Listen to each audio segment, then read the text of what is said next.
Hey, I'd like to welcome you to another episode of the Mission Matters Marketing Podcast, your source for all things marketing. My name is Adam Torres. You can follow me on Instagram at AskAdamTorres to keep up with my book releases, book tour schedule, signings, all that other good stuff. Always love to connect with you there. And as always, if you'd like to apply to become a co-author of one of my upcoming books, just head on over to the website, missionmatters.com, and click on Become an Author to apply. All right, so today I have Stu Swinford on the line, and he is the co-founder and CMO over at Relish Studio. Stu, welcome to the show. Hey, thanks for having me, Adam. It's really great to be here. So I'm excited to get into today's topic. We're going to get into conscious marketing and your views on that and how to lead with authenticity. But before we do that, I want to go a little bit further into what you're doing over at Relish Studio. So first, tell us a little bit more about the company, please. Well, thanks, Adam. Right now, we're really just trying to serve, get out there and help people out. It's kind of a crazy time. But what we like to say we do is we help good people do great things, and we do that through working with purpose-minded and purpose-driven business leaders who are also seeking to grow their companies. They've really looked at digital marketing and are starting to recognize that even though they've done it themselves effectively for years, they really are seeing how it's become far too nuanced and complex to continue to go it alone. And what we hear is that they're really looking for a trusted partner to help fuel their growth through digital marketing, and that's where we slide in. Oh man, that's great. And I get it. And it's one of those things that once upon a time it was just like, oh, you could just set up, you set up your Facebook page, and then it grew from that, and then it grew, and then it grew, and then it's like, oh my gosh, like the digital presence and what you do, it becomes its own business within a business to make sure that you're doing the proper things out there. And it matters now. The stakes are high because you don't have you're on the world scale like immediately as soon as you launch a website, right? Yeah, absolutely. We just call it the field of dreams fallacy, where basically if you get a website up, then all of a sudden you're going to be just flooded with traffic and business. Wait, that's not how it works? That's not how it works, too? Not so much anymore. At one point in time, it was kind of like that, but now it takes a little bit more intention around it, for sure. Oh, man, you just ruined my hopes and dreams. Thanks a lot, dude. So let's change it up a bit. I do want to get into today's topic. So conscious marketing, so leading with authenticity, altruism, and building relationships, more than just the idea of just chasing a sale. Tell us a little bit more about your views on that one. Yeah, so one of the things that we like to do, and certainly this may not be right for every business out there, but for most people, business transactions are really built on relationships. And so one of the things that we see is people go out and chase leads and follow up with sales and are really just kind of hammering numbers. And one of the things that we found to be more effective is to really come at the whole sales approach from a position of not only altruism and giving and trying to share information and just make everybody better, but also building relationships. And one of I'll call him a mentor. He's a good friend of mine. Townsend Wardlaw has really hammered into my head the idea that relationships are essentially contacts and connections over time.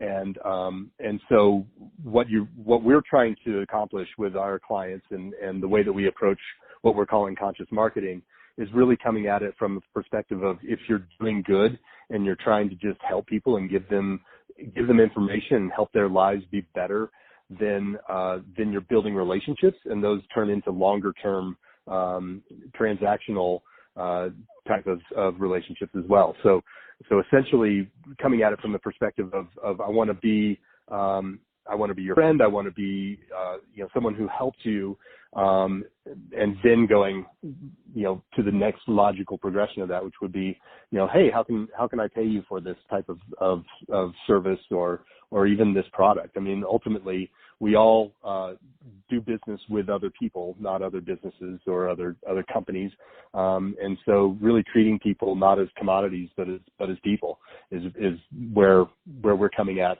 this approach to marketing. Where do you find people typically go wrong, like in this? Because I think you would agree that people aren't like inherently going out there like trying to not be conscious and to think about things. I mean, where do you think people are going wrong with this? Because somewhere there's a disconnect. Yeah, I think people leap directly to the bottom of the funnel most of the time. That's the tendency, is to say, hey, Adam, my name's Stu, buy this $10,000 thing from me. And, that's a shocking sort of proposition. And so what we try to encourage people to do is slow that down, really try and figure out what it is that is really bothering you, that's really the challenge that you're trying to fix, and come up with solutions for that and ease into that sell. On most websites, we see the call to action being get in touch. And there's nothing wrong with the bottom of the funnel type of call to action. Certainly those are necessary, because at some point, some percentage of your audience is going to be ready for that ask. But before you jump directly to that, try and provide some material, some assistance, some support that leads me to believe that maybe I want to buy into a conversation or a sales pitch. And I think we do a lot of work on LinkedIn. We help our clients out a lot on LinkedIn as well. And one of the biggest mistakes we see there is the, hi, would you like to connect with me? Okay, sure, I'll connect with you. That'll be fine. Here's this thing I'm trying to sell. Like an immediate ask to a sale coming, sometimes minutes after making a connection. And to me, that's really demonstrating that you don't care that much about me as a person, that I'm a number to you, because I know that you're doing hundreds or thousands of these a week. And so it's from my perspective and from where we come from with conscious marketing, that would be a big red flag and a big no-no.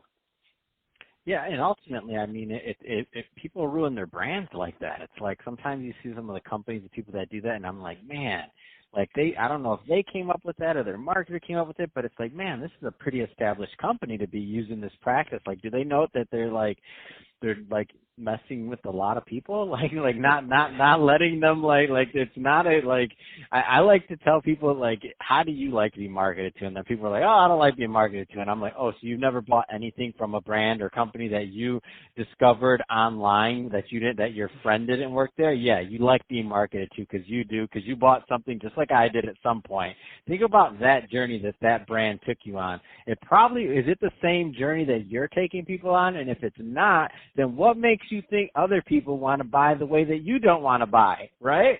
Yeah, it's interesting for sure, and I think it's just a numbers game. I mean, ultimately, there are some stats that say in any given moment, 97 people out of 100 that you contact are not going to be ready to buy your product. For sure. 3 people are, so that's why you have that bottom of the funnel opportunity. Because those 3 people, they know what they want, they know that you provide it, and they're ready to go.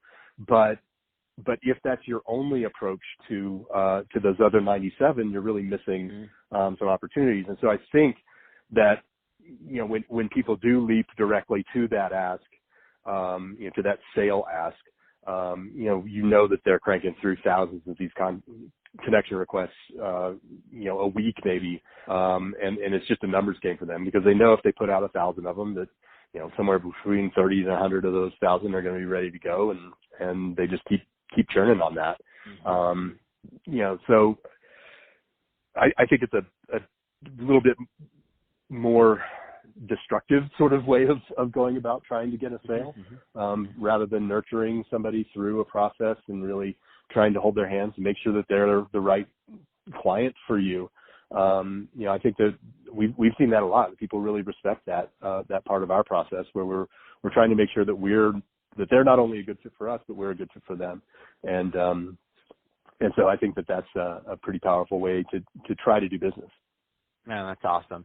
So, Stu, if somebody's listening to this right now and they want more information or they want to connect on Relish Studio, what's the best way for them to reach out?